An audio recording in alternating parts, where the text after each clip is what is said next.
The captain has spoken. May this be the generation when the children of Africa unite and rise to reclaim our rights to self-determination and self-sufficiency. Like and subscribe for more.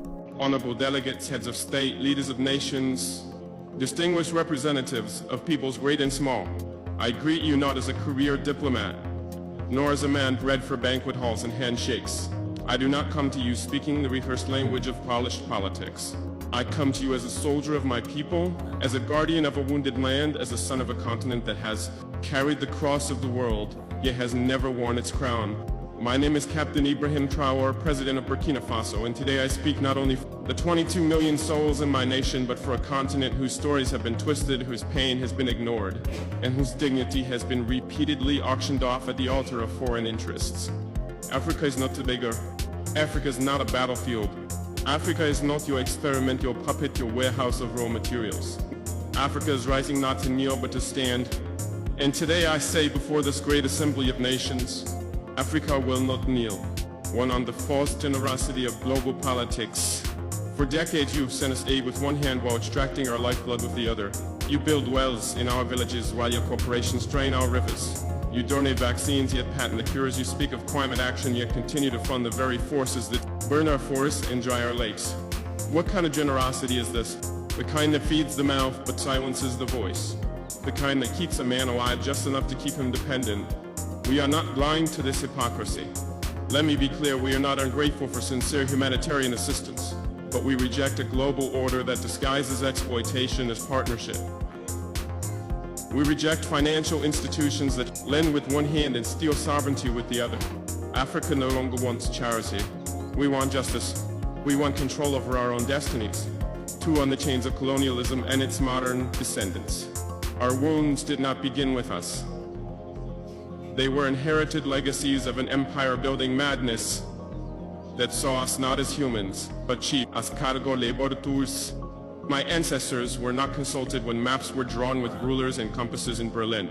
The borders of Burkina Faso, like those of many African nations, were not carved by our ancestors, but by men who had never stepped foot on our soil, who knew nothing about languages, our tribes, or our spirits.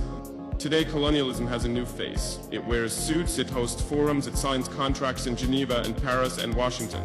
But it still takes without consent, it still dictates instead of dialogues, it still silences instead of listening. If you want to talk about peace, then let's begin by unlearning the arrogance that peace is something only you can teach us.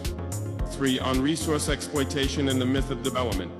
They call us developing as if the theft of centuries did not set us back, as if the gold from our lands, the diamonds from our rivers, the oil beneath our feet did not build the very skyscrapers in which this assembly sits. Let us speak plainly. Burkina Faso is rich, Africa is rich in minerals and culture and wisdom and youth. But you have taught us to measure richness in GDP and export value. You call it development when a foreign company owns 90% of a gold mine on our land. You call it progress when your security forces guard cobalt mines but not our children's schools. That is not progress, that is piracy with legal documents. From now on we will define development on our own terms. Development that puts children in classrooms, not minerals on cargo ships. Development that respects the land, the people, and the soul of a nation. 4. On sovereignty and interference.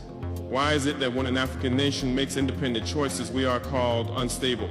Why is it that when we seek military cooperation outside the colonial sphere, we are labeled a threat? Burkina Faso has chosen to walk a path of sovereignty that is not a threat to peace. It is a declaration of adulthood. We are no longer under your guardianship. We are no longer your junior partners in diplomacy. We are a free people. If a nation chooses partners that respect it rather than exploit it, that is not rebellion. That is wisdom.